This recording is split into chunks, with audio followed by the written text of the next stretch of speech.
an Unspoiled Network podcast. This is Spoil Me, covering One Piece, episodes 570 and 571, The Straw Hats stunned the new fleet admiral of the Navy, and She Loves Sweets, Big Mama of the Four Emperors. In these episodes, well, I finally get to see Horty after the drug has worn off. It was worth the price of admission. I'll say that.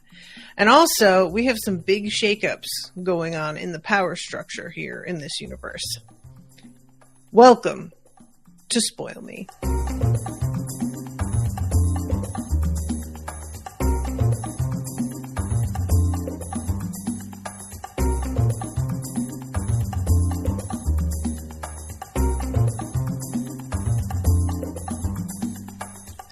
Welcome to the show, everyone.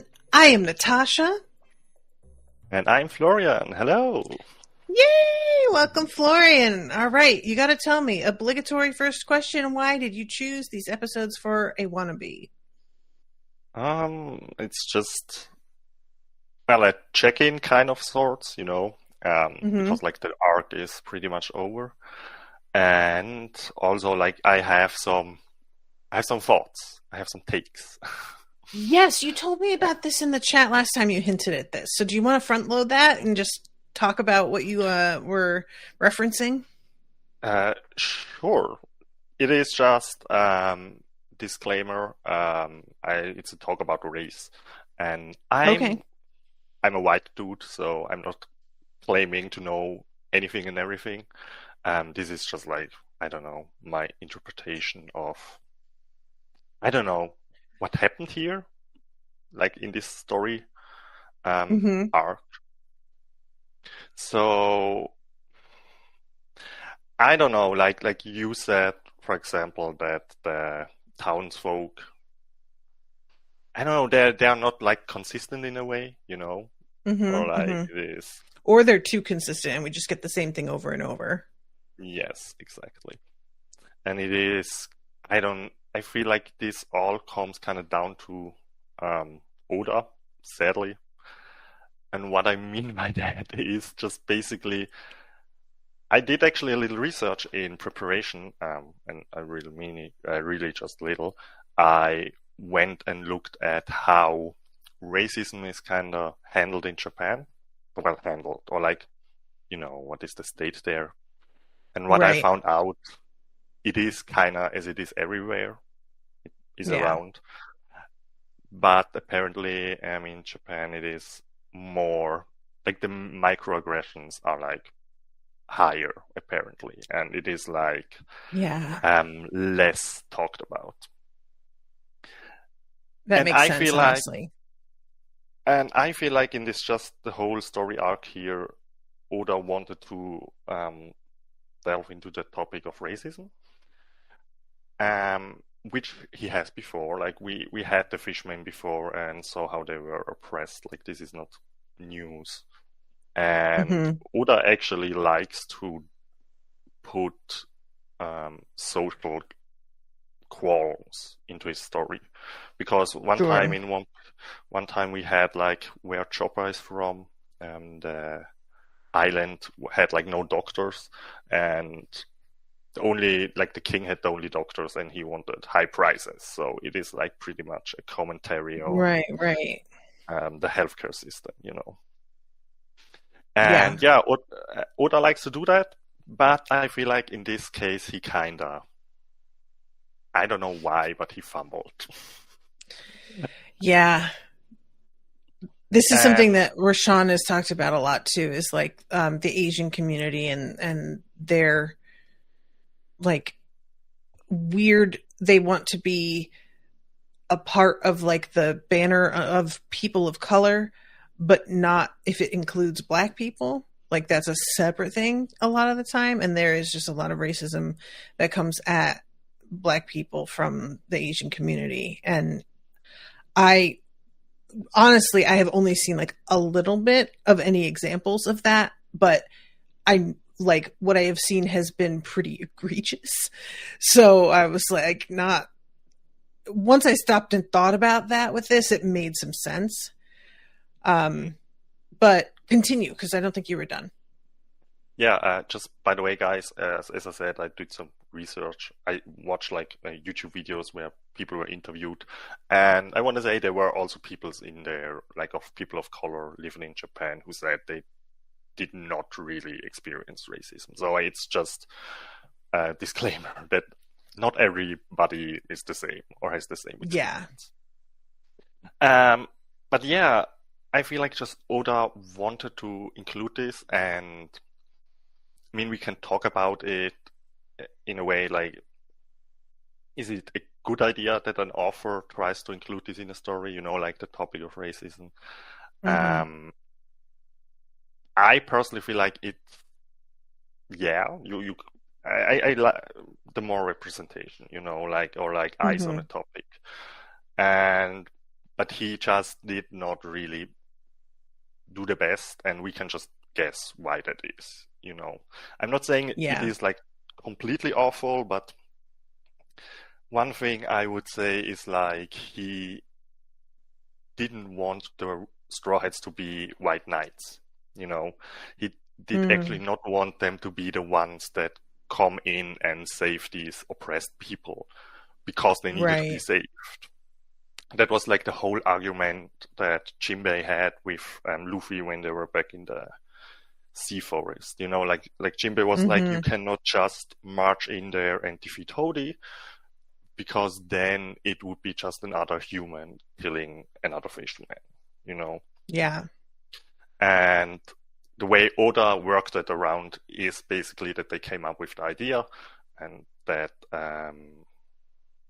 Luffy needs to be like basically the hero in the sense that the people call for him. And that's kind of why we had this whole setup, because he's not, I mean, at least in my mind, the Straw Hats did actually not play the White Knights in this story. Like, really? Yeah, I agree with that. You agree with that? Okay, good. But I just feel like there is some steps taken that show that Oda does understand like parts of the racism. I mean, just like the systematic, or like, you know, the whole beast. But I don't feel like he's equipped to like truly, fully think of every aspect. Yeah. Yeah. You want to add anything? Finish your thought.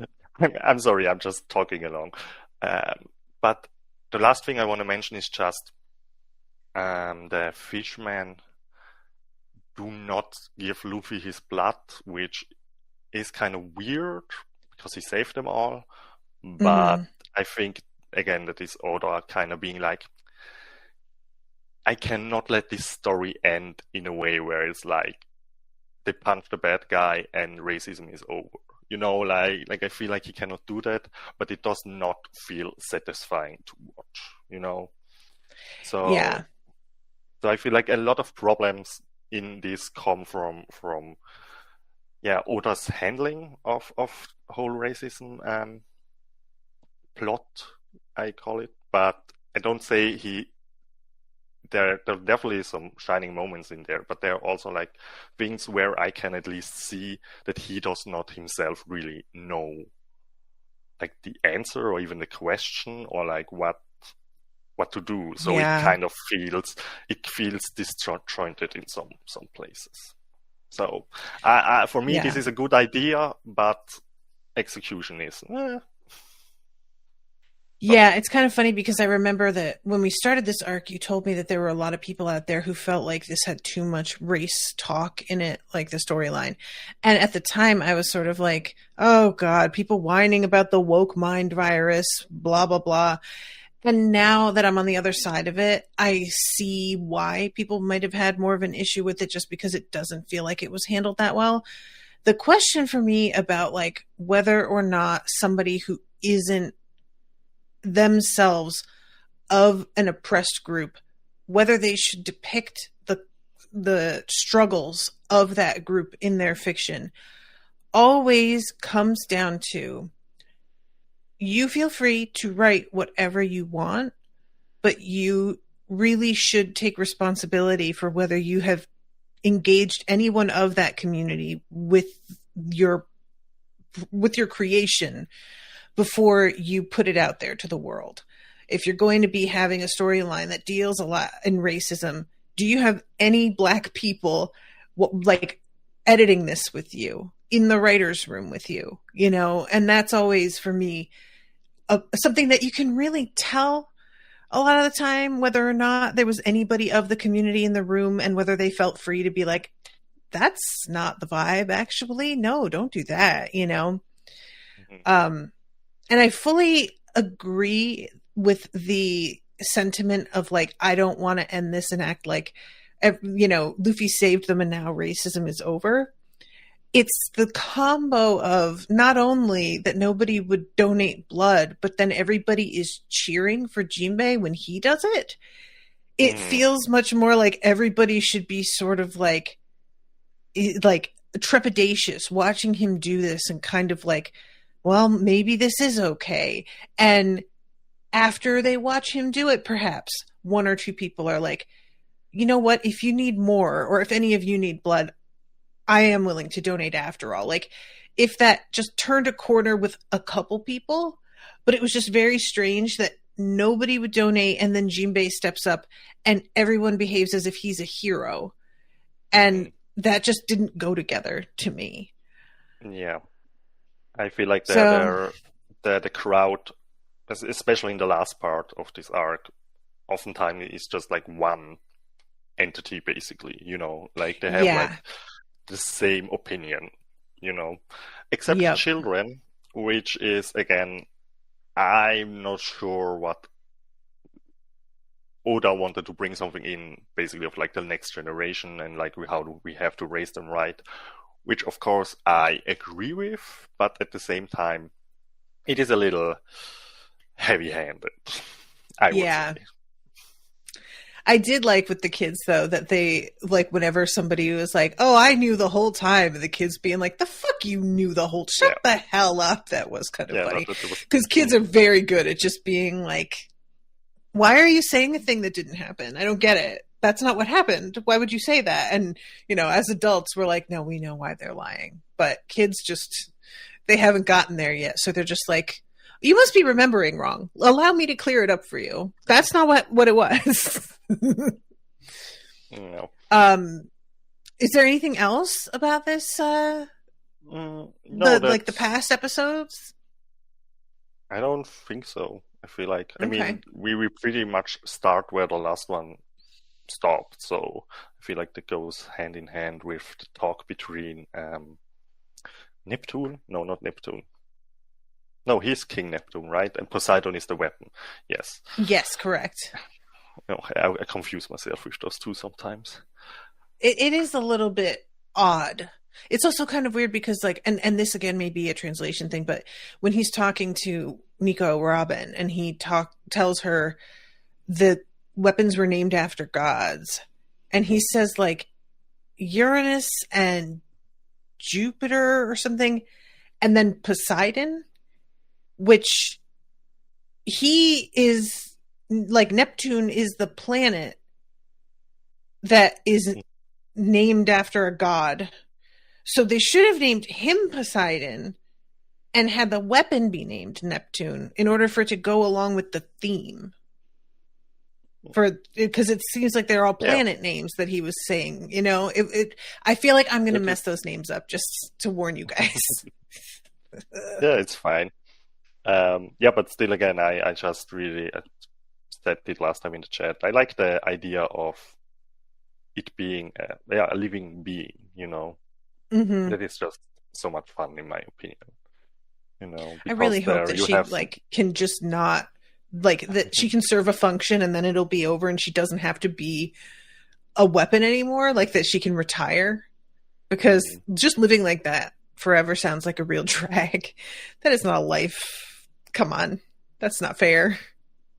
You know, but I think she, I guess she will die. Like, I mean, she's not immortal. I think that's not something that they said, at least. So. Yeah, but what if she dies because she's a weapon? Okay, yeah, that's that sucks. That's, like, that's what I'm worried about is like, is she going to be asked to sacrifice herself? And she just got put in this position. It's not like she was part of something and decided like, oh, you know what? I'm going to put it all on the line. It's just, no, you were born as this thing. So eventually you're going to have to serve that function, which, I like this idea in terms of the plot, but I just feel really bad for her. It's a bum rap, as they say. If I want to sound like a 1920s gangster. All right. So let's start with 570. The Straw Hat's stunned. It's also the Straw Hat's surprised, depending on the translation.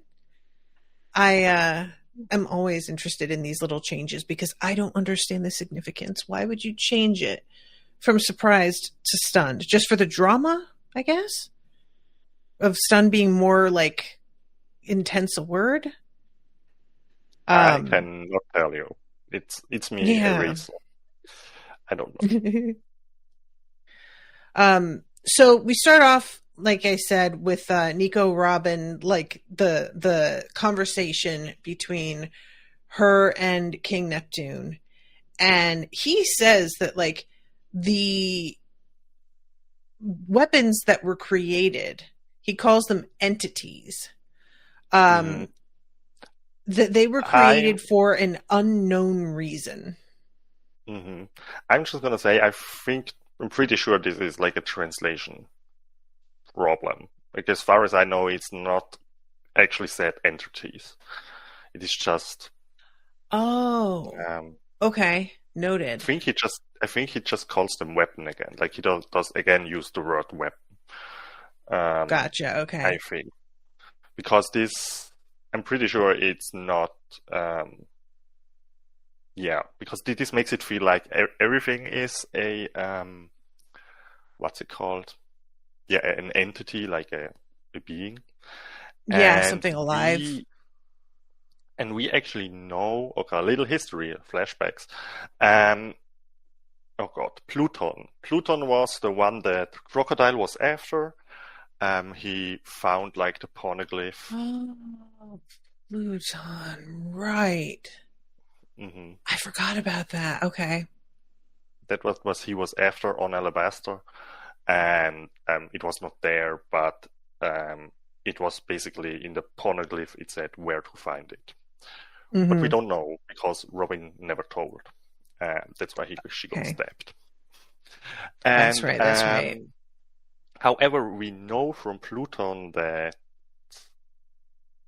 Frankie had like this called blueprints. Yeah, the blueprints of like a weapon that he got from his master Tom, and like the CP9 was after them because of that.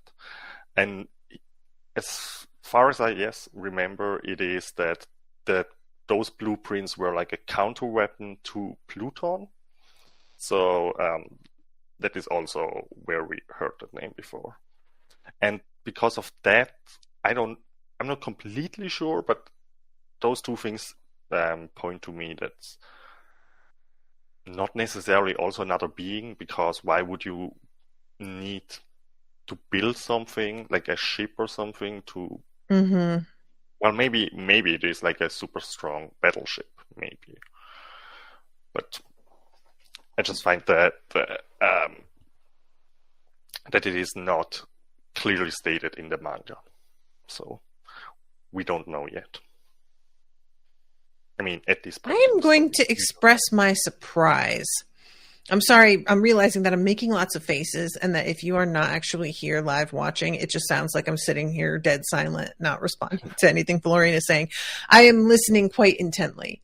But it's just that this show really likes any time that something is brought up from the past. It really likes to have us see a flashback and remind us of a thing. And I am genuinely shocked, as you are pointing this out, that we didn't get that flashback here to remind us about Pluton and Crocodile and that whole thing. That was so long ago. They can't think that everybody is going to remember. Right? No. And that's the thing. It does not really matter in this moment. Like I feel like. I mean, it doesn't, but it's like it makes it feel a lot more developed a concept because it's not coming out of nowhere. Mm-hmm. Yeah. No, it is like that is one of the things. Even though it is a super long show, it is actually rewarding to watch again because it's like, Yeah. oh, okay. Because seeds were planted early. Yeah, I just really wish that, like, you know that I am not the one that's usually going, where's the flashbacks? But I mean, that's really a perfect time for it to tie everything together. And I'm just shocked. And I would never have recalled, and even if it doesn't ultimately matter at the moment, it makes me sort of like just respect this plot beat a little bit more, if that makes sense. What a weird, this show is weird. It's just strange sometimes, and it does weird things that I don't understand, and I just sort of have to like keep reminding myself to accept that and move on. I'm looking forward to like the new season of One Piece, like the live action, I mean, because I feel like if you're gonna watch it, I feel like you will be. I wonder what it will be like. If you will be like, oh yeah, or if you will be like, did that happen? Yeah, that's a good question. Yeah, this show is gonna be it's gonna be very interesting to see. I mean, I'm almost like, for example, the fact that Garp is Luffy's grandfather is in the first season. That's quite far along in the main series. So I am just kind of crossing my fingers that they don't do any jumping ahead in terms of the info that you get in the second season. I know that you guys are going to watch it before me, so if that happens, you'll protect me from the spoilers, and I am aware. But it would be a real bummer if they did, and then I couldn't watch the second season like until I got to that in the main show, Yeah, but I would say like we passed the time jump, and it would truly surprise me if they would put anything after the time jump in the Netflix series, because I cannot think of a single thing that would make sense. Like other things, I can see them maybe move around, but that is like such a definite point in the story where a whole lot changes. Like we hear it in these episodes, like things have changed. Yeah. I don't see that you could be spoiled in that way by the Netflix show, I think. I would be really surprised. That's a good point. Because of like passing this time jump, it really does feel like we have moved into a whole, it's not just an arc, it's just a completely new like iteration of the show. So that probably will change. Okay, that makes sense. All right, so we go from their conversation about the weapons to then Jinbei talking with Luffy and the rest of the Straw Hats pretty much about what's been going on in the world. And he is asking Luffy, like, have you been keeping on top of what's going on? And Luffy just says, what do you even mean? And Jinbei's like, yeah, all right, so you are like just totally uninformed. And he talks about this Aokiji versus Akainu. Yes. Did I get it right? Oh my god, yes, you guys, I got it. I can't believe I got it. I'm so happy. And the fact that they like duked it out for control. And it's Aokiji who leaves, right? Because Akainu wins. Yes, exactly. Okay. So the Iceman left. He leaves, which like makes total sense to me because his energy just never really made sense with the rest of the Marines. Like his vibe always sort of felt like I don't really Yeah. want to be doing this, but I have a job, so I guess, Yeah, they all have like a motto, like, and his is lazy justice. Um, Oh my God. I love that. What? This is like mhm. the Animal Crossing personality type that I didn't know I needed. Oh my God, Yeah. lazy justice. Okay, please continue with that. What are the other ones? Wait, I have to look them up real quick. I'm sorry, but can No, you that's fine. well, what You did want you me to think of vamp? that? Yes, like of this fight. I was really like so I'm going to be honest, you guys, about this is that we have jumped over to the various players from the War of the Best a few times and sort of seen what's going on with them and then come back to our friends, and it's been pretty brief little jumps, and I haven't retained what happened in those scenes at all.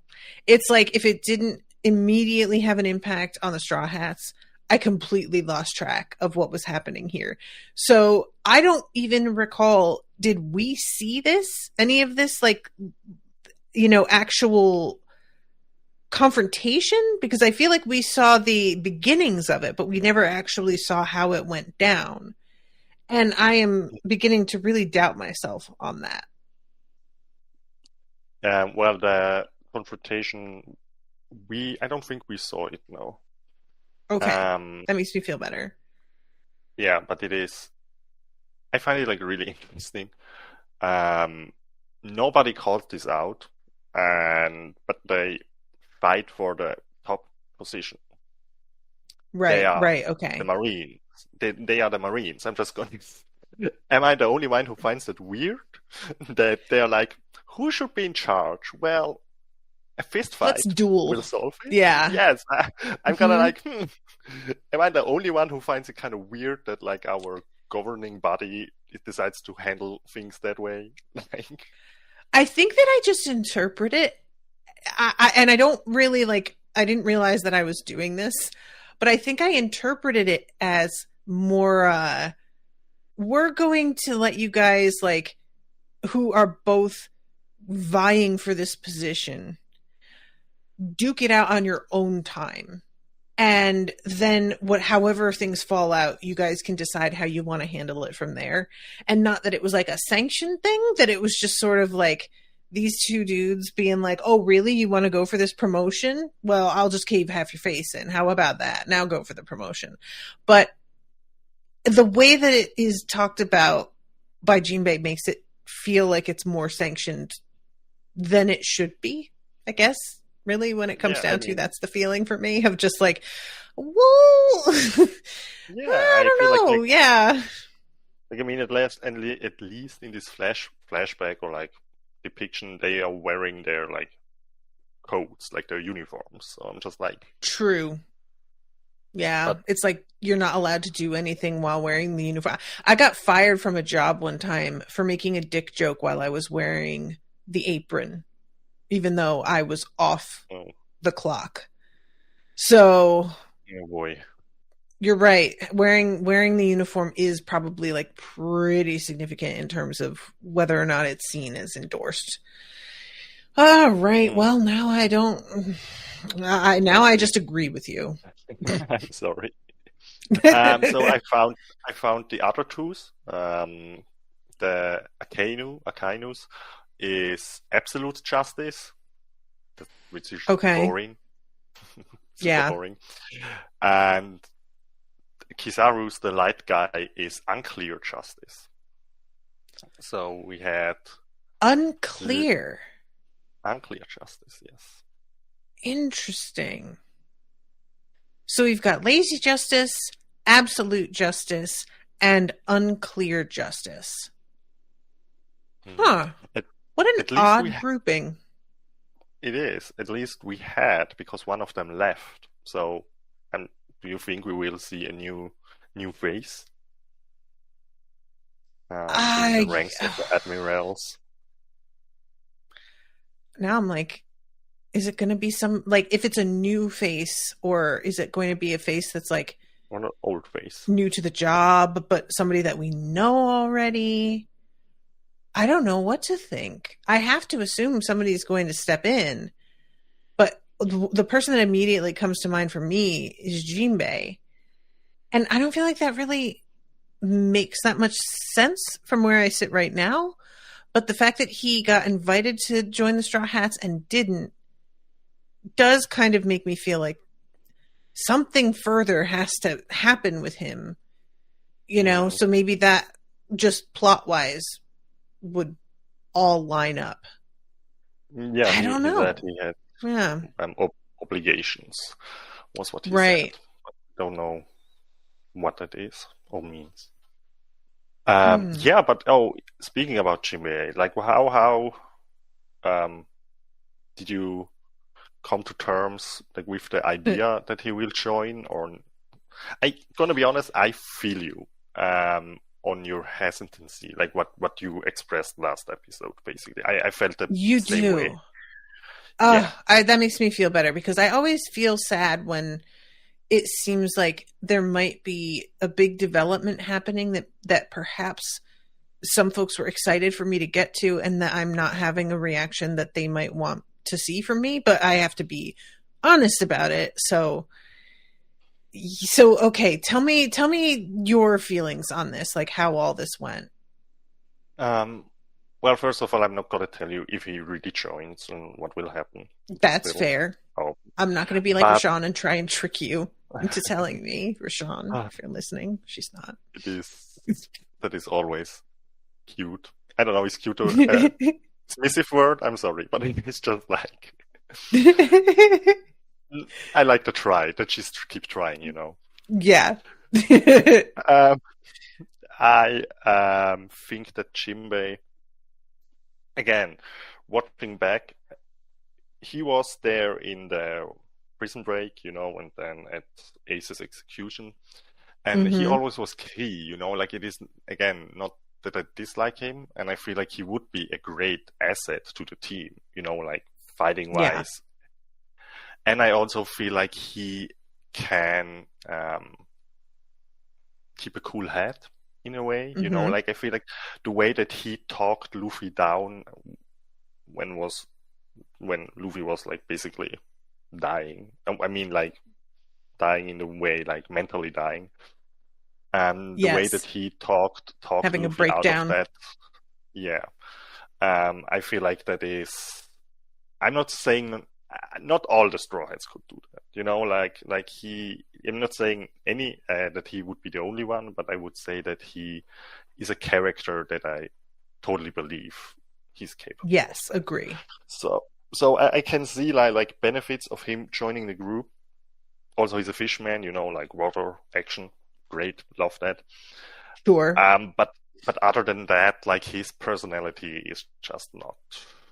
I don't know. It's not bad. It's just not interesting. It's not exciting. Yeah. It's kind of funny because, like, you know, I think I've talked a lot about the sort of role that everybody plays in the crew, and like who is competent and who is less so. And you would really think that I would be more pumped about Jinbei because he is competent, and there really isn't enough of that on the team, all things considered. But and like later on in this conversation, he says something to Luffy about how like you're supposed to put yourself on the line to keep your crew safe, and Luffy's just like, or I could eat treats and do what I want. And Jinbei is genuinely like, wow, you guys, really? And I kind of thought he might say something like, I think I'm going to pass, actually. Now that you've said that, this doesn't seem like the place for me. But yeah, he just, I kind of I realized, like, once he was asked to join, I realized that I have been waiting for another aspect of Jinbei's personality to pop out. because we have seen him as so serious and focused and such a fighter and loyal. And I sort of thought like we're going to turn a corner and see that maybe Jinbei has some anger issues, or maybe Jinbei has a real weakness for, I don't know, some kind of food or hobby or something that like gives him a little dimension. And Yes. I'm surprised at this point it hasn't happened, and it doesn't seem like it will. A quirk. Mm-hmm. Yes. There you go. Exactly. And I'm trying to think of something like it would be very fun if, for example, he was super into soap operas. How about that? Just throw that out there. Something weird like that, you know? That'd be fun. Like it could be like my dad used to read like a lot of these like really love novels, but like really super over the top, you know. Muddy? That were not smutty, but just really, I don't know, can only live with you and that kind of thing. Like, oh, okay. cheesy, So like cheesy. melodramatic. Yes. Gotcha. Yeah. And I don't know, I would find it funny if he would like read like weird books or something, or like comics. Yes. Like that there would not be really his character, like something totally not fitting. Exactly. Yeah. Have you watched Gravity Falls? I have, yes. Do you remember the episode where Grunkle Stan is watching like a Jane Austen style period drama, and he's like yelling at the TV, "You had your chance at the cotillion, you! What is he doing here?" Like that kind of thing. That's what I'm talking about. Yeah, exactly. Exactly. You know, that was a good show. That was such a good show. Thank you eternally to Melanie for commissioning me to watch that. What a delight that was. I've rewatched that whole series like twice since then even. Oh, okay. No, I have not seen it in a couple of years. I should give it a rewatch. Definitely do. It pays off, especially after you like know some of what's coming. There are so many little things along the way that you're like, oh, those sneaky little bastards. That was a hint right there. It's very good. Yeah. Anyway, I'm sorry, guys. We're not talking about, but you should go and watch Gravity Falls. Highly recommend it. Mm-hmm. And so, yes, and do that definitely. I'm trying to remember because I feel like there was something else that Jinbei tells them, like in terms of news, and I don't remember what it is. It's it's Blackbeard. Right, Blackbeard and he pirate. has like taken over all of Whitebeard's territories, right? Mm-hmm. Well, not all of it, but there was just like a shift or like a power vacuum, and right. He grabbed a big chunk. Like for example, Fishman Island used to be Whitebeard's, now it's Big Mom, so it's not like everything automatically went to Blackbeard, you know. Yeah, true.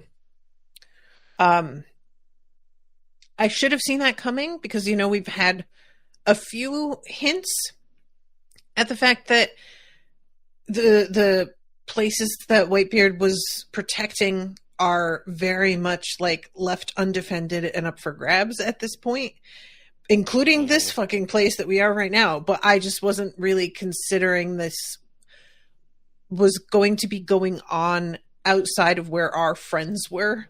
I thought that like anywhere that it was happening, we would get to see it. So there's something very upsetting about finding out like later that, oh no, that's just been happening. Ooh, sorry, I dropped my, I have this pen here that I'm just fiddling with. But it's very upsetting to realize that like they're going to come back up for air and he's going to have been hard at work the whole time that they were gone, taking things over. I don't like it. This is making me very nervous. Teach is also just such a fucking maniac weirdo that I don't know what he wants these territories for. What is he even after? Well, we know what he's after. We have that whole thing too, because it's really about devil fruit powers. I just want to take a moment and acknowledge the amazing joke of Chopper being worried that they're going to want his human fruit power, which is just a Mm. really good joke. And I felt like it was underplayed a lot, and I wanted to point it out because I found that truly hilarious. I cackled to myself a little bit over that. But of course, Chopper's going to be like, oh no, what about me? And I think it's Usopp who's like, I don't think you need to worry about it. And Chopper just is like, really? And doesn't get why. Oh, Chopper, you precious little angel. I love him so much. Yeah. Cutest. Say that again? He's the cutest. Sorry. Yes. I think then, well, the Blackbeard pirates, I just find it funny how first time we meet them, like we have a little flashback here, but first time we meet them, like Blackbeard is like nothing, you know, he's just like some dude, like in time. Like for us, he's nothing. As we later find out, he like Ace was after him and all that stuff, you know. But I find it so interesting to basically introduce one of the now main villains in such a manner, like really like just a guy. Yeah, I remember when when we saw him at Impel Down, I think, and I had to be like, why does this guy look familiar? And you guys all had to like remind me. Do you remember the dude that was just like drunk in the street? And I was like, what? This is him? It just like, it's not usually how Oda plays it with villains. And so I was genuinely like, I thought because this dude started out so low key that he was going to end up kind of being nothing.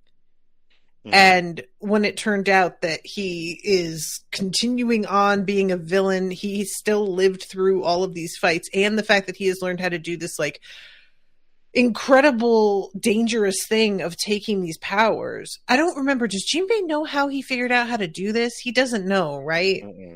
No. I am super curious about this because I feel like there has to be an object that he attained or something like that is enabling this. Like, this doesn't feel for me like the kind of thing that a person just develops a skill and they can suddenly do this. And since we have another weapon out there out of these three, I assume that's what he's working with. And I'm not sure if it's like, if he is aware or like, and went seeking it because of that. I would have to think you would go seeking it, right? But this is all me assuming that it's one of those three weapons. And it may not be, but I mean, this is a pretty massive thing to be able to do. So it seems like it has to be a significant item. Or it is the same thing as Shirahoshi, where like he is the weapon himself. And like maybe, kind of true. The deal where he's the only person who can like control or have multiple devil fruits, you know. Yeah, maybe true. Which also would be like insane when you think about it. If that is one of the weapons, it would be like, okay. Also not a bad ability. I would love to see a like a training montage of him learning how to use all of these different devil fruit powers that he's managing at the same time, and how like maybe he accidentally calls on the wrong one at the wrong time. Like, you know, if he absorbed Luffy's power and he's like falling from a building and he's like, it's cool, I'll just turn to rubber and survive. And then he picks the wrong thing and like breaks every bone in his body. And everybody's like, what the hell, man? And he's like, I thought I was doing it. But anyway, okay. So we're barely into this at all. Oh my God. I mean, it is not that a lot of happens. Why? Because it is still drawn out. The yes. Anime is really bad with that. It is like, I mean, the manga was also slow, but the anime is even slower. So yeah. Akainu, we get to see like him up against Aokiji and the fire v ice kind of moment here. And I also, again, another confession. Sorry about this, everybody. But Luffy like puts a hand over his chest and says that bastard won. And I was like, oh, right. He fucked Luffy up. Like, I completely forgot about the personal beef that Luffy has going on with this dude. And it's not, this guy is so, what's the word I want? Akainu is weirdly like Jinbei in some ways, in that he is so serious and so sort of like intense, but I found him much more boring at first, and then as things continued and his ability was just like became more and more wild and out there, the fists of lava coming from the sky really kind of won me over. Now I'm starting to be like, all right, you know what? Let's see what we're doing with this guy. Because initially I was very much like, this dude, Luffy looking angry while he's eating food. Truly amazing animation. And we find out that Aokiji was really badly injured, couldn't even stand up. And Akainu could have killed him and didn't. He was merciful toward him in a way that is kind of out of character. And I'm really curious about that. Like, is it just sort of the gentleman's agreement that we never said that this was to the death, so I'm not going to do that? Is it that they had been kind of on the same side for so long that he can't bring himself to do it? I don't know. And I don't know if it even matters. But I will say that... Ooh, I love that. Yes, let's have them be like exes who are trying really hard to get along. But Aokiji being a free agent now, that is very, very compelling to me. I am extremely curious about that. Like, his powers are so bananas. All I can ever think with him is just like how anybody who has him by their side, I'm not trying to say that they'd be unstoppable, because clearly not. He lost this fight, but he is such a an asset. But like, it's also because of his weird attitude where he seems to not really want to put himself out. You could also see like thinking that you have an asset, and then it turns out not really so much, because he doesn't want to bother unless things get really bad. So, which could be kind of fun to watch. Somebody who's like, no, I have the power to do the thing, but I was up really late last night and I'd kind of just like to sleep in this morning. So if you could just take care of it yourself, I would like him to join the crew. I would just like to say, I'm sorry, Jinbei. We appreciate your application, and you certainly have an impressive resume, and we respect you and hope to, wish you very well in the future. But Aokiji is somebody that's like, I feel like he would not only be a really fun power to have in the group, but a personality that would be very, very fun to watch, especially up against somebody like Zoro, who is also quite powerful and has his weird, like, kind of lazy streak as well, but in a different way.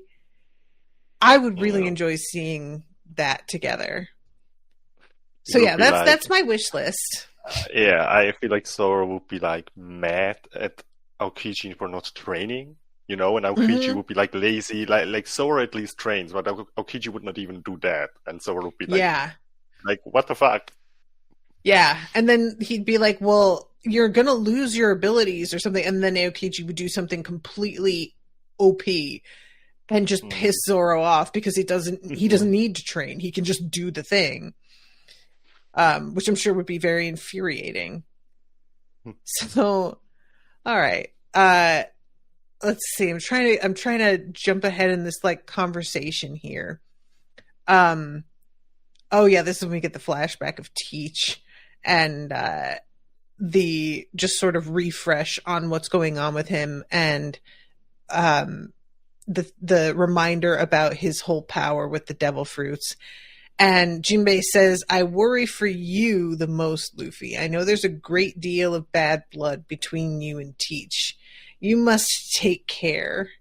And as he's saying this with this very serious face, Luffy is just off to the side, stuffing his face and not hearing a word that he says. And this is when he gets really mad and just starts yelling at Luffy. A captain is supposed to have some idea of the situation. What the hell?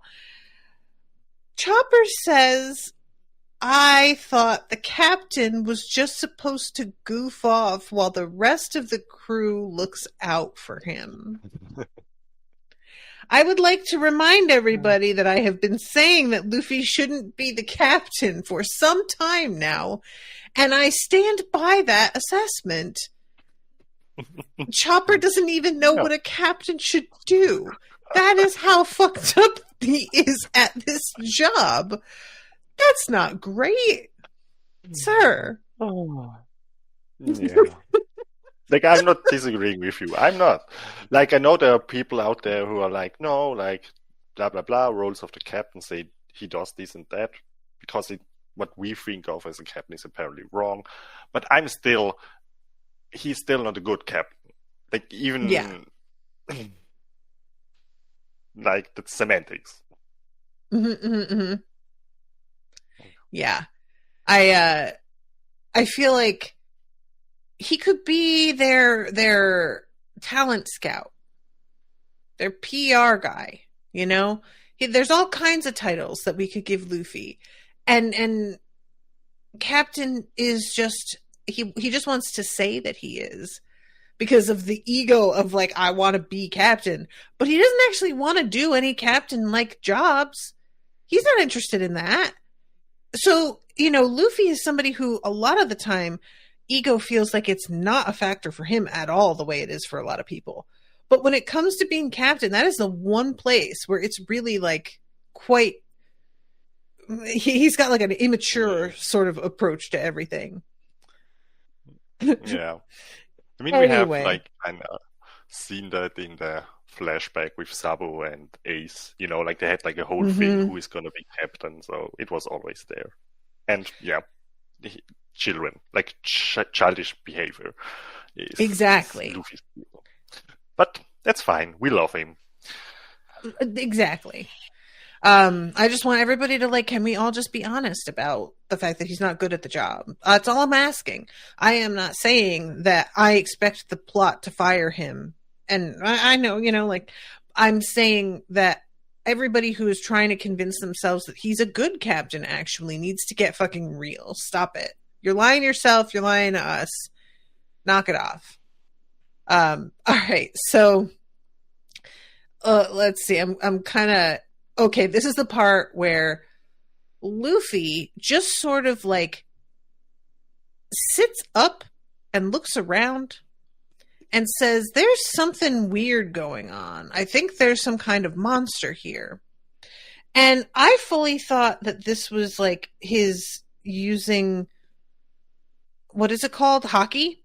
And, but both Sanji and Zoro also kind of stand up and look around and agree with him. Are they using hockey too now? Is that what's being implied? I think it has been said before. I mean, there are like different kind of hockeys. The one that they're using right now is called the observation hockey. And it is basically exactly for that. It is like kind of to observe your surroundings. And in battle, it is used to dodge attacks. Like you see them coming, basically. Okay.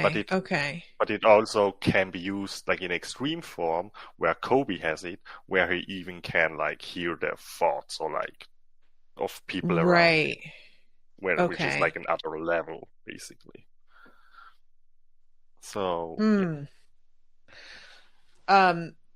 So I had totally last episode, like last grouping of episodes, when I recorded on it, I fully meant to bring up Wet Hair Caribou and then forgot. And so him showing up here, I was like, God damn it, I forgot to even mention this. But This dude is Yours? so creepy. Like, Yeah. So I'm just going to I'm gonna I hesitate to even like go here. But I'm gonna do it because it just feels like this is sort of what Oda was doing, and I can't not address it. So it's very clear, like, the implications of sexual assault that are going on with the way that he, like, comes up on her when she's laying in a bed, and he has her all, like, wrapped up and tied up so that she can't speak or move or anything.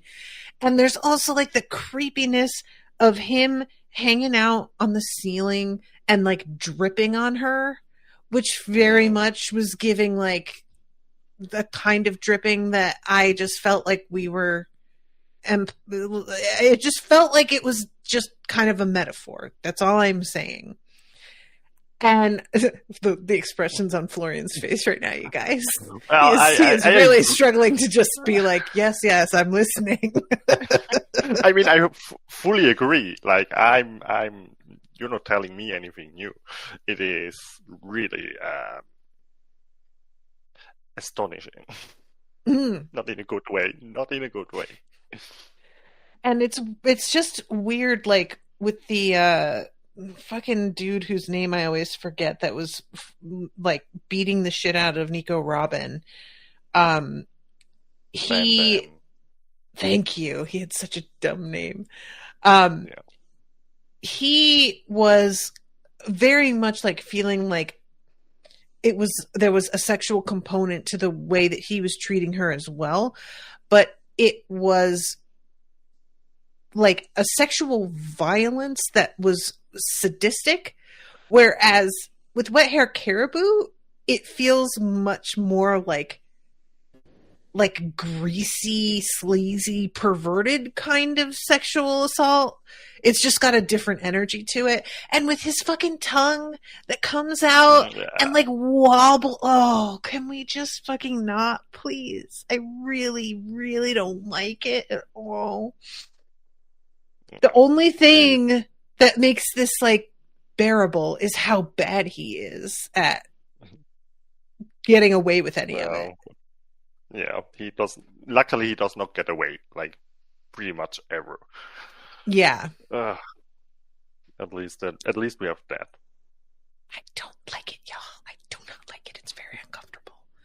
He's just so, like, weirdly utilized as well in the story, because he disappears for 4 and 5 episodes at a stretch and then just pops up somewhere again. So I just can't really get a handle on what we're doing with this guy, because he's not our main villain. Yeah, he's just sort of a stone in their shoe that they keep having to deal with, you know? It's very odd. And him also stealing a bunch of the mermaids away and everything, like, that element as well adds to this sort of like ick factor, because with Spandam it felt very much like, I have a grudge against Nico Robin specifically, and I want to make an example out of her because she made a fool out of me. Whereas with Caribou, it's just like, well, I just want all the bitches I can get my hands on, pretty much, you know?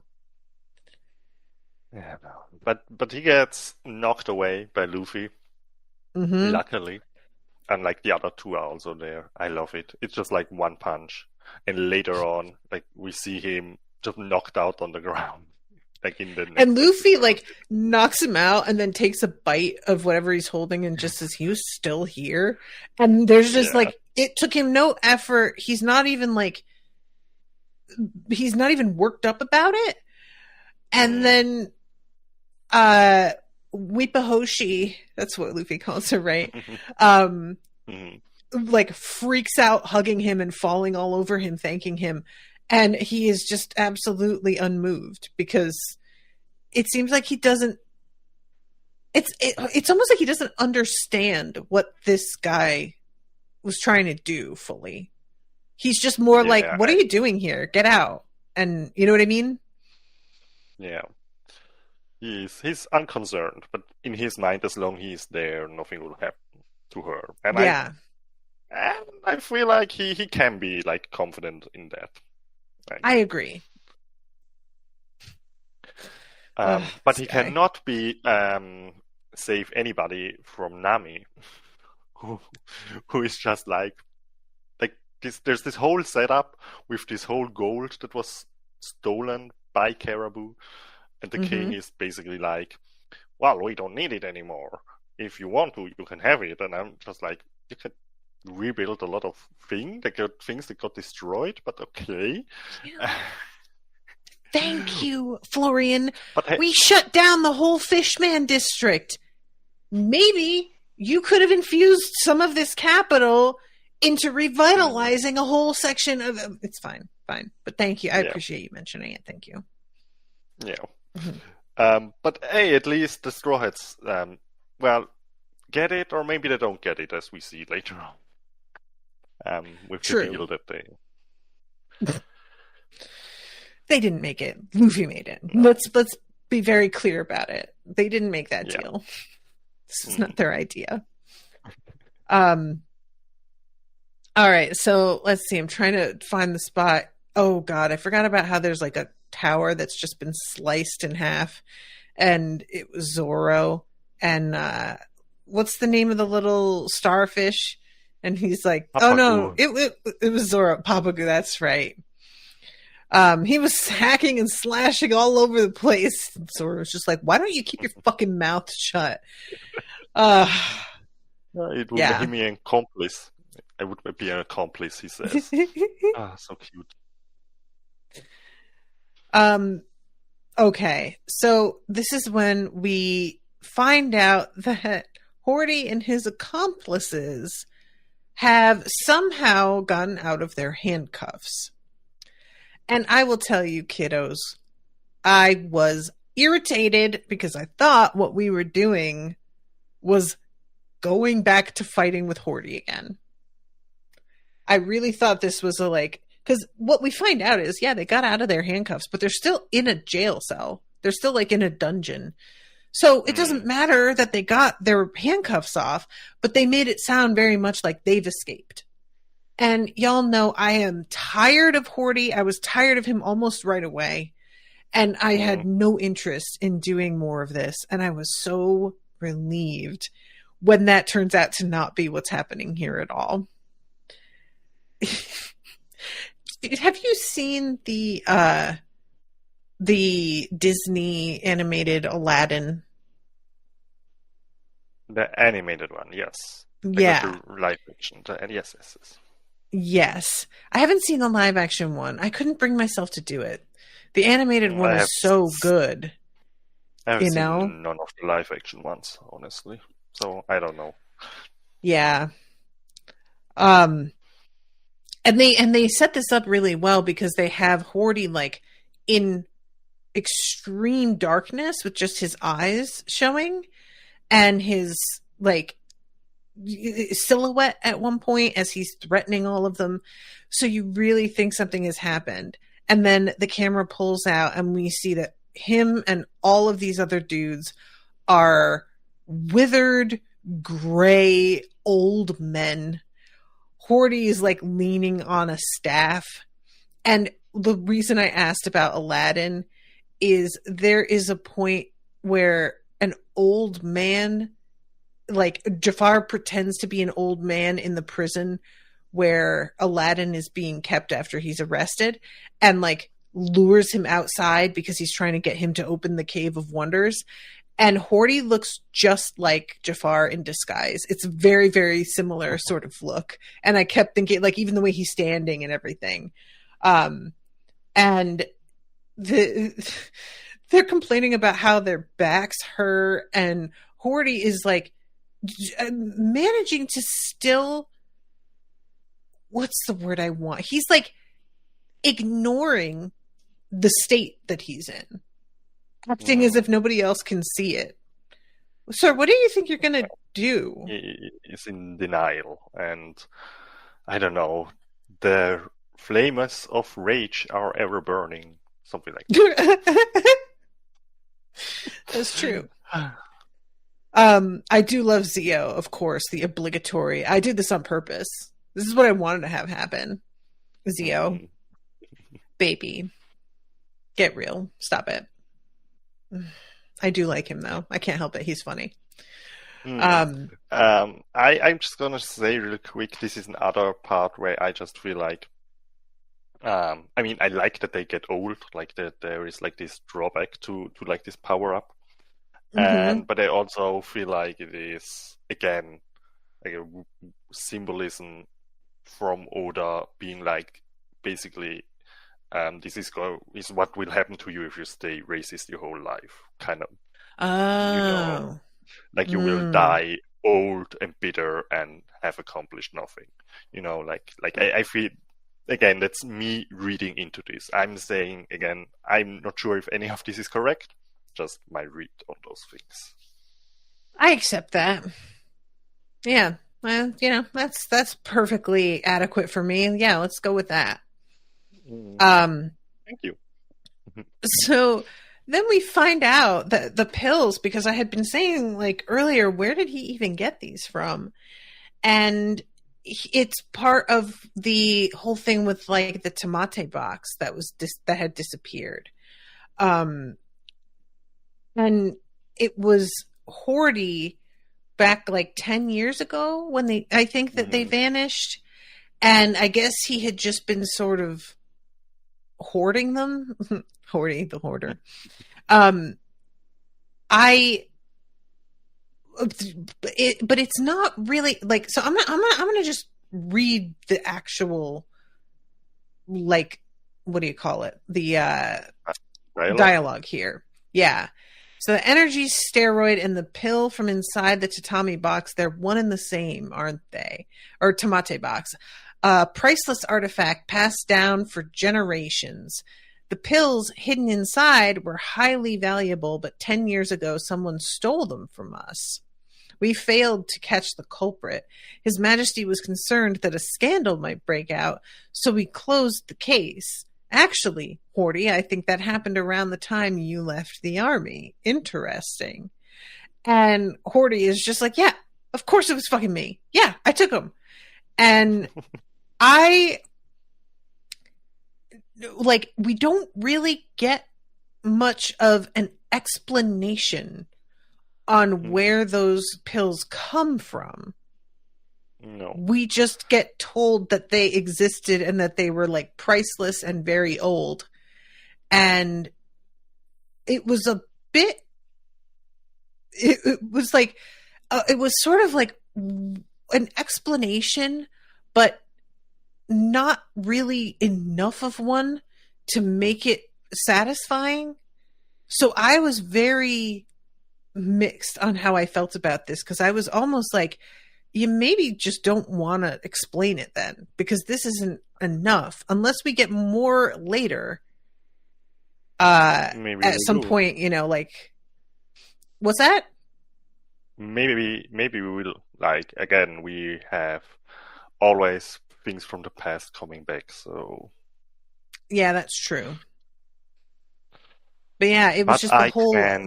I was thinking that we were getting more of a story, and it was just sort of like, oh yeah, those things that we had that disappeared, Yeah, I agree. Okay, so that's like this. The Horty thing takes a while getting through it, but eventually the episode ends with this little lion man. That's a little reference to a famous song, if anybody out there caught that,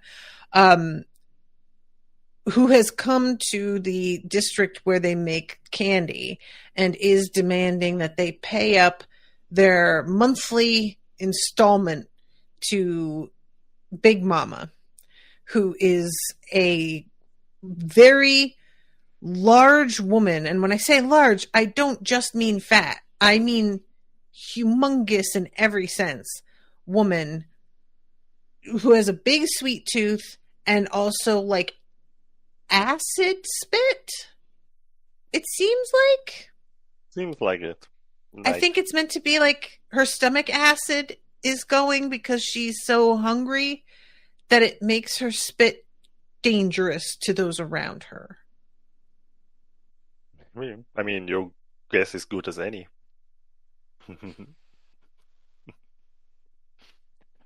I gonna say yes.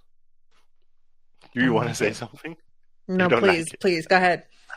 I'm gonna say I like it. Like I mean, I just like the introduction of her in this manner. I just feel like this is the first time we have heard of her before.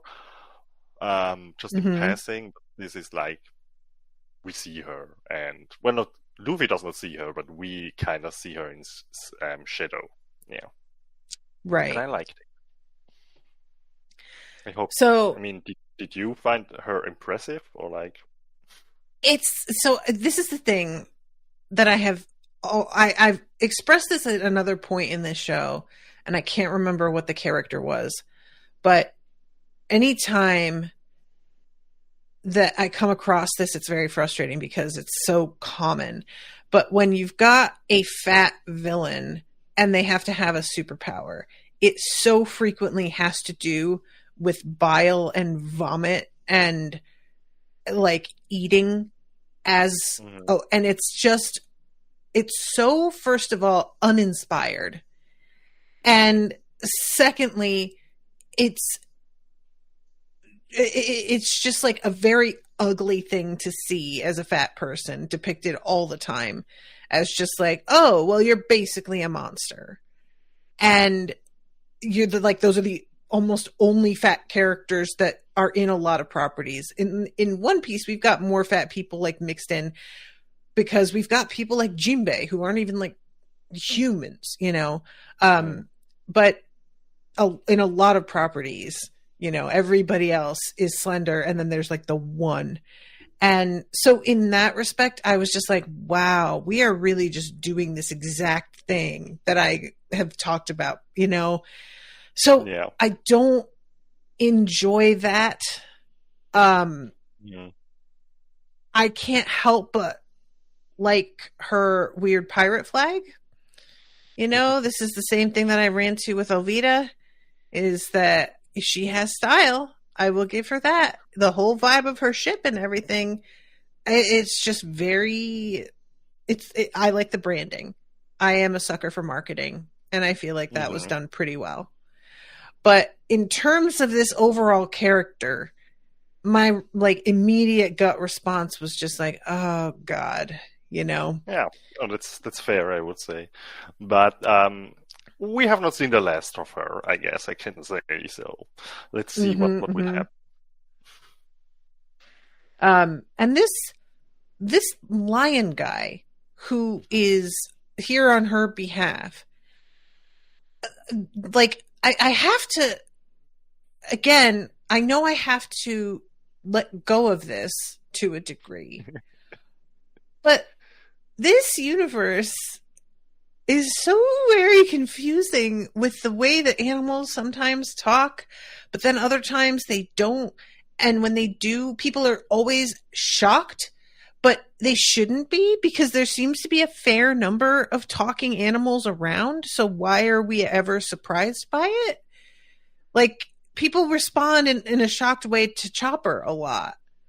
But we've got Papagoo, we've got this guy, we've also got like that dude from the Marines that was like half rat, you know, like he was like a human but with a rat nose. What about the Mary? Yeah. You know, he had the friggin' sheep's head. Like, I don't feel like I have a good grasp on what we're doing here. This is one of the things, like some things you really got used to, but even back then when Mary showed up, you were like, guys, what happened here? And still, like 500 episodes later, like this is one of the few things that you are consistent on, I can tell. And I mean, it's a fair question. It is a fair question. Yeah, I'm not trying to like demand an explanation exactly. I just really want to point it out every time that it happens, because I feel like it's a very easy thing to not pay much attention to and just take it as it comes and accept it. And while I encourage that in casual viewing, for my job, I must like make a point of just what is this though? Why? And not only can he talk, he's like in a fucking suit, like a 3-piece with a pocket watch, like the whole thing. It's a weird sort of vibe because like him combined with the other dude with the French accent, it seems like we're going for a certain theme in terms of their look that I don't know if it's supposed to be sort of like 1920s or turn of the century or what. And, you know, maybe I'll see more of her henchmen and start to really kind of get the picture there. But yeah, it's very strange. It is. But I'm going to say the other dude, his name is Tamago. Yeah, Tamago is his name. Like the French dude. I just really like his design. I just have to say that. I don't know what it is. Yeah. I drew like these super long legs. The egg, I don't know why there is an egg. And the teacup head. Literally like I just love it. I don't know. It's just crazy and I love it. It is very, very weird. I really, really enjoyed his accent. Like it's, you know, the most over the top, silly put on accent. And combined with the mustache, it definitely was like giving Poirot a few times. He uses a lot of like, you know, little French phrases dotted into things the way that Poirot does. Anybody out there who's a BBC Poirot fan, raise your hand because I fucking love that show so much. But yeah, so I do really, and I also like the fact that like eventually when Luffy takes the phone and is just like, I ate all the candy, that dude is the one to step up and be like, well, what if we just took the money and we could get you candy later? I could get you something on the store on the way home. Like, he's so reasonable, and that is so unexpected with a character like this that I really was sort of won over by him. So, yeah, that's where I stand on him. But yeah, this basically they're taking protection money, like, you know, the mob comes around and is like, nice story you've got here, be a shame if something happened to it.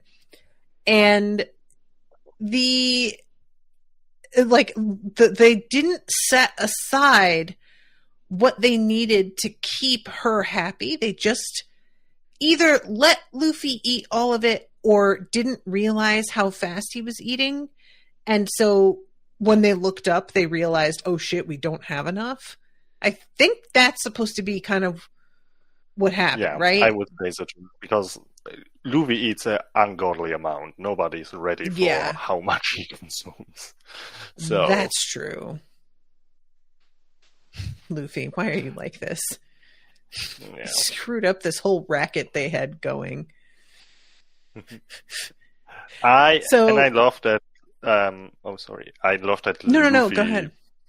Picks up the phone, because what I love about Luffy, again, we talked a little shit about him before, but I love that he is driving the plot. Like, that is something that I love at him as a main character. The plot is not happening to him. He makes the plot happen. Like he is happening to the plot, you know? Yes. I just love it. I just love it. It is, like, writing-wise, it is great, and, like, him as his personality and everything, I just find it delightful. Even though he is talking to, like, one of the most badass pirates on the planet, apparently, and is shit-talking her, but I'm here for it. Yeah, I did sort of enjoy the fact that he just straight up tells her, like, yeah, I ate all of that shit. That's why it's gone. He doesn't care if she knows he did it. He's just so confident in his own abilities, and also doesn't really fully think through the long-term consequences, because Luffy is a man of the moment. He is somebody who lives in the present. So yeah, that's right. Because he comes out and says that he pigged out and ate it all, and the lion is just standing outside. And when he's yelling about how he's eaten it all, everybody's being like, "Can you just shut up? Can you not say that super loud in front of this particular dude?" And the lion recognizes him. He has like a little Rolodex with him that he flips through and sees Luffy's face and is like, "Oh, this is a pirate. What are you even doing here?" And I was like, is this, why does he have a Rolodex? Oh, I feel like they are just shows how organized they are, I would say, Okay. Yeah, I see that. It's so because I'm so used to people like standing around and then they look and there's a poster pinned up somewhere, that's how but he like pulls a little thing out of his pocket and is just flipping through it like, who's this guy now? As if he's fully expecting anytime somebody shows up that he should be able to look them up somehow. Like he's got a link into the FBI database or something, facial recognition software. So, oh my God, this lion lifts his glasses at one point and his eyes are just two black dots. And I don't know why. That was the creepiest thing. I really didn't like it. It's like he's got no...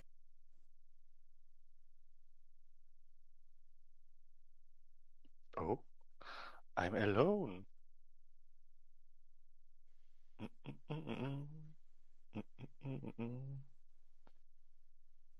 Oh, Natasha's left us. I don't know where she went. I'm terribly... Hello. I cannot hear you. Can you hear me?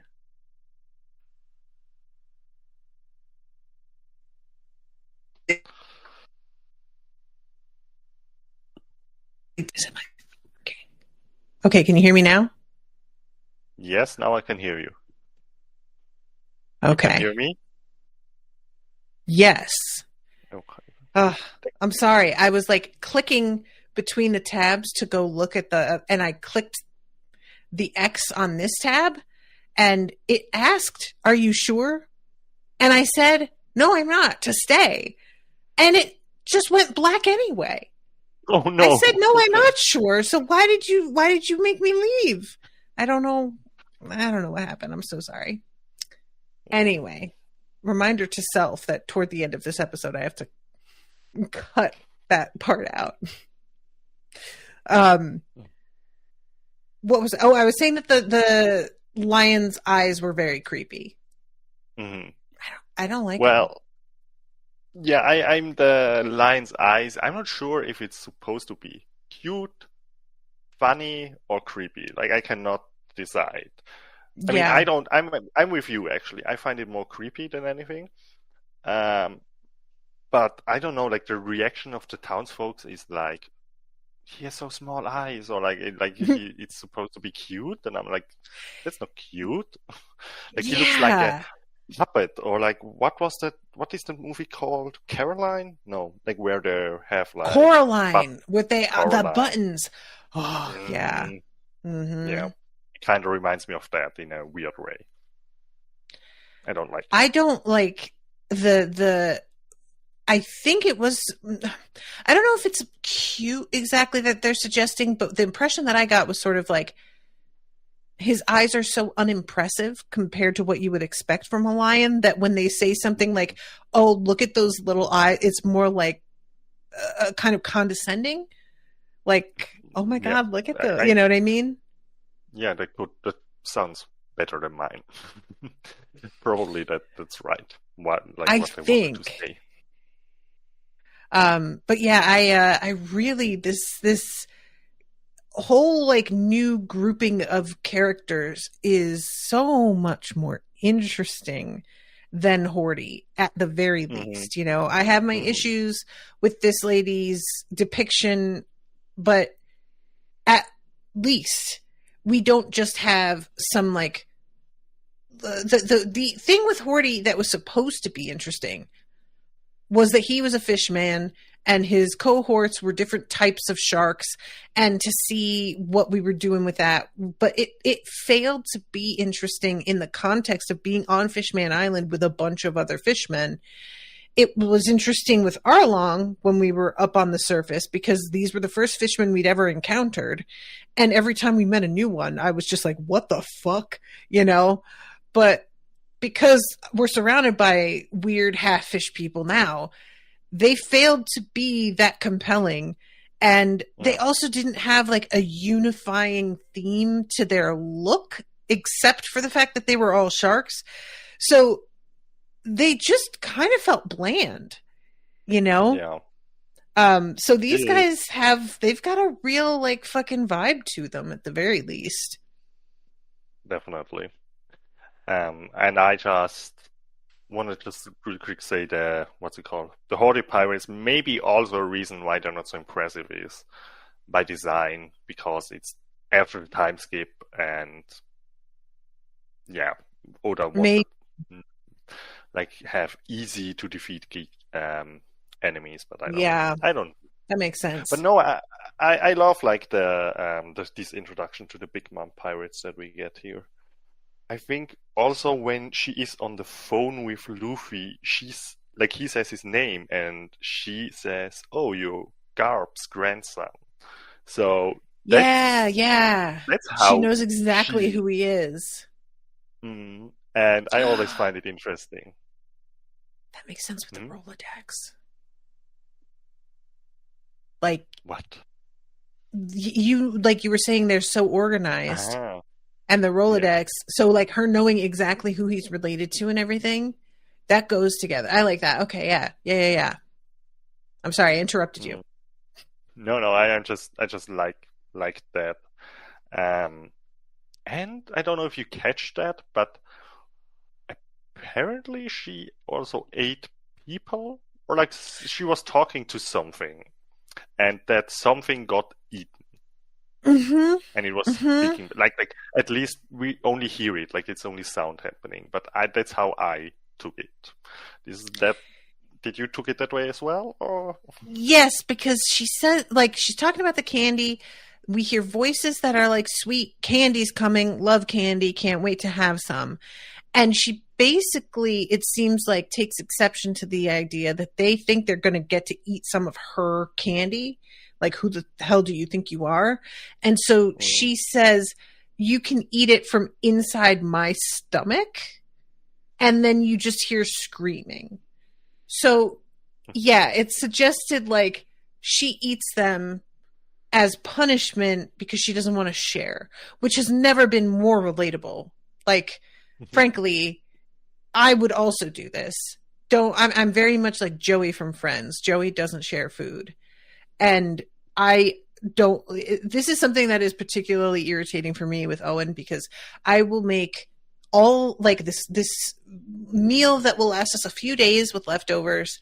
And I will be like, I'm going to heat myself up something, babe. Do you want any? No, I'm good.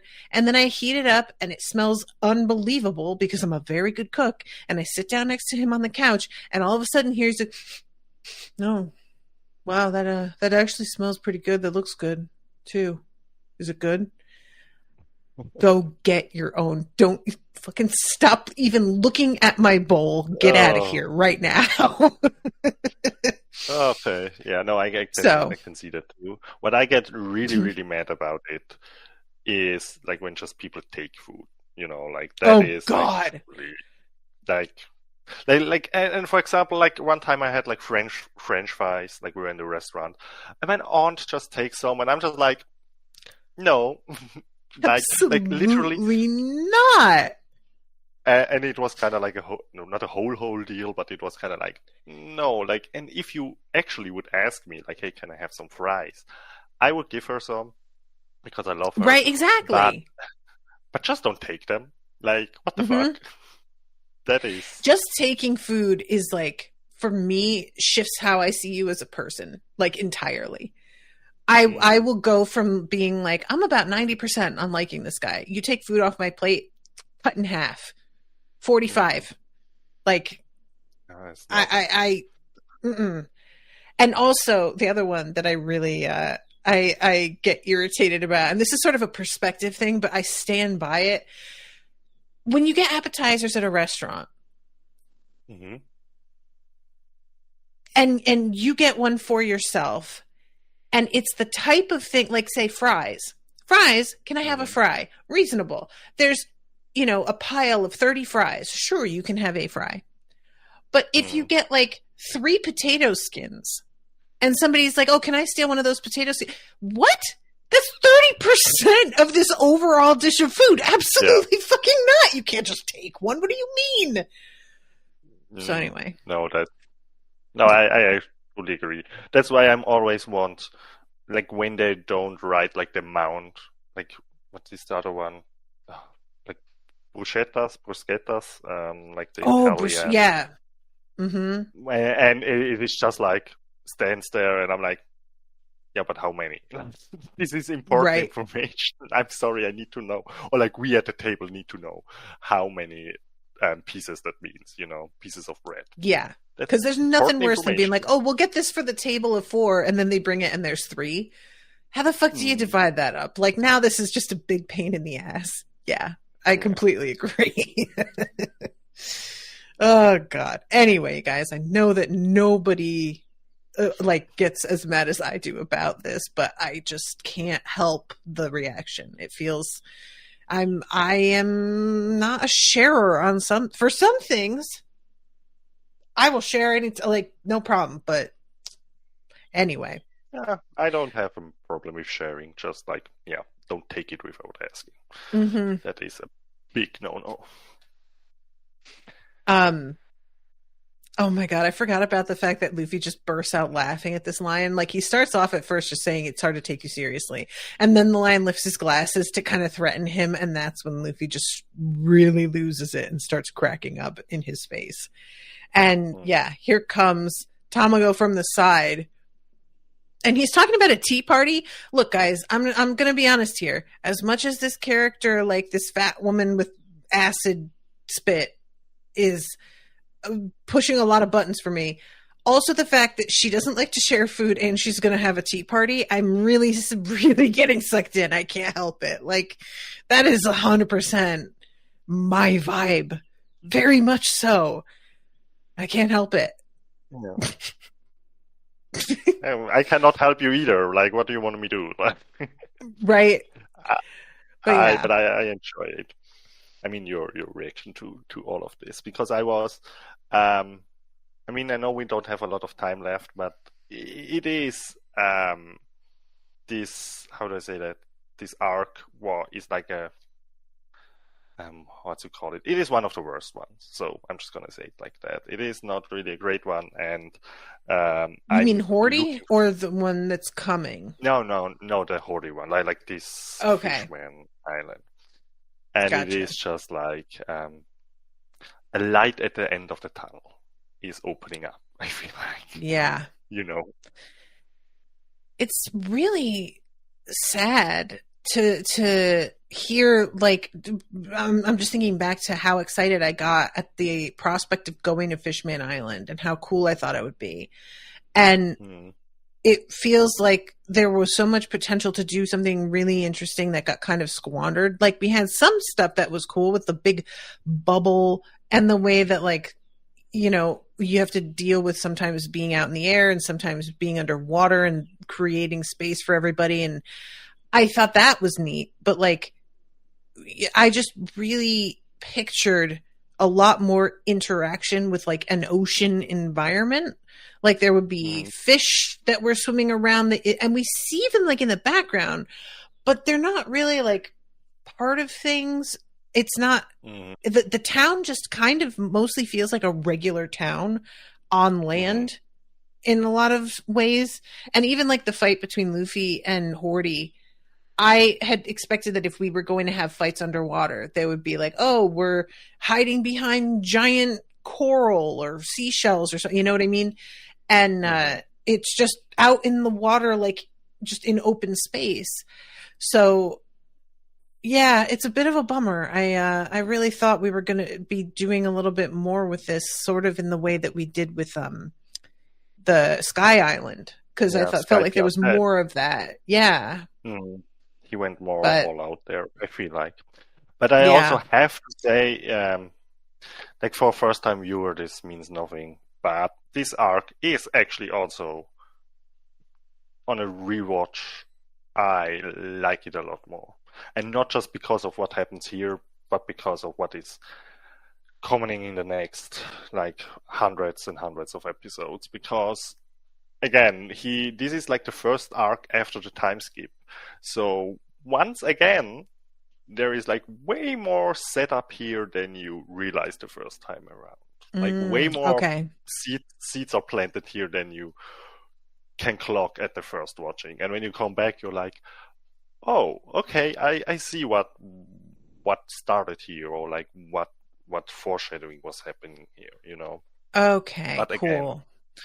But for, again, that means nothing to somebody who watches it for the first time, of course.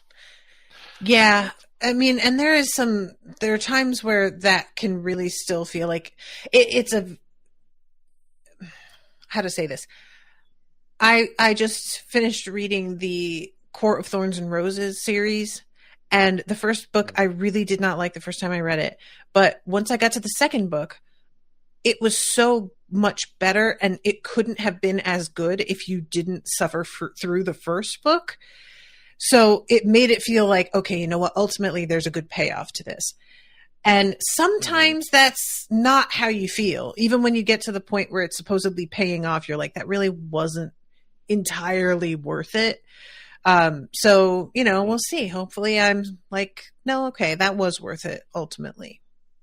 Who knows? Yeah, I'm just gonna ask, like, maybe for the finish, unless you wanted to say something about the episodes that is left, but I feel like we No, I think that yeah, go hit me with your question. Yeah, just in general, like, what do you think I'm gonna ask this, will the prediction come true or not that Madame Charlie had of Luffy being surrounded by flames in Fishman Island? Yeah, I'm glad you brought that up, because I was confused that we never have that. Fishman? Yeah. But basically, my question is, what is your prediction with the Fishman? What is going to happen further in the story, like, with them? I genuinely don't know what to expect, because, like, my first instinct had been, once this is done, we're leaving. But with the reveal of the princess being this weapon, I don't feel like that is what we're going to do. That doesn't really make sense now. So, and the flames, like, I'm assuming is Aokiji being involved somehow. That, like, and yet it's like Fishman Island's like underwater. I feel like fire shouldn't be that big a problem for them, frankly. And him coming down here, I don't see it, but I also am unclear on how, like, if he is absolute justice, I guess he's the type that would just pursue Luffy to the ends of the earth, like, literally. And just be like, I gotta find him, and I gotta just take care of this fucking guy once and for all. So I am assuming that there's going to be some sort of showdown, but I don't think he's going to destroy the island. I think she just saw him in flames and was just like, oh, that's what that means, which in my opinion is very irresponsible as a seer. You don't just make snap judgments like that. So, by the way, I feel like they said it one time, but she is Arlong's sister, actually. Oh my god, what? Did they say that? I don't remember that. Yeah. One time they said it. She is the younger sister of Arlong. It is not really that important, but it is kind of, interesting family, I guess. What? That's bonkers. Why? Yeah.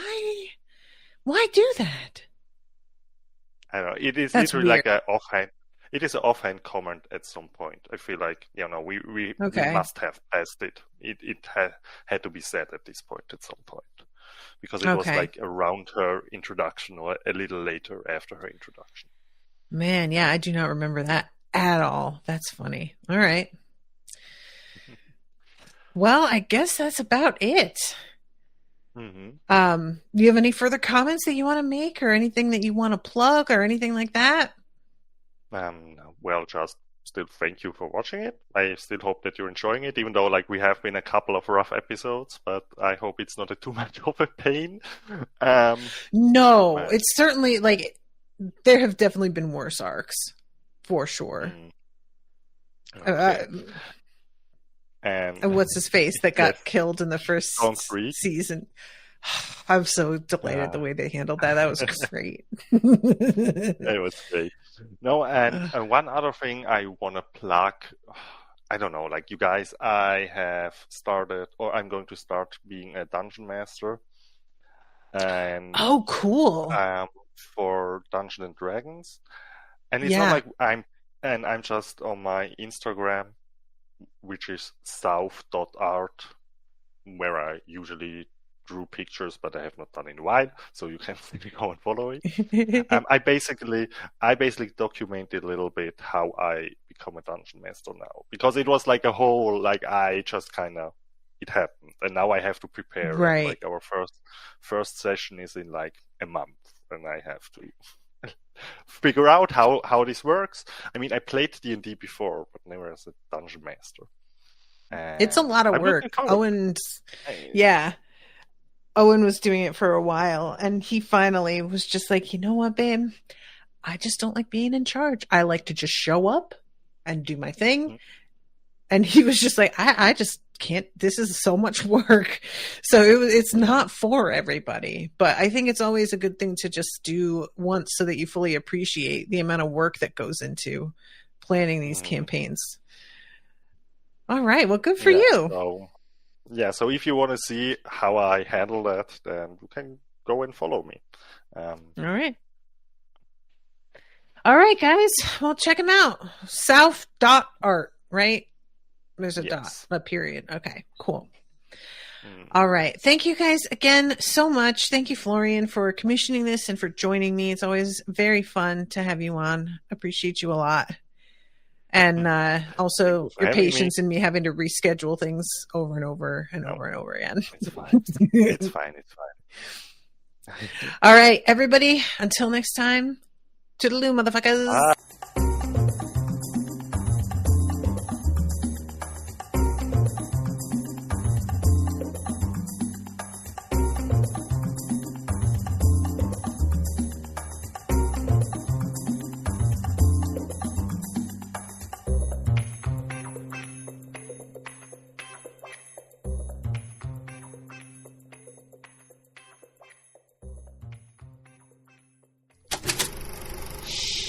That was an Unspoiled Network podcast.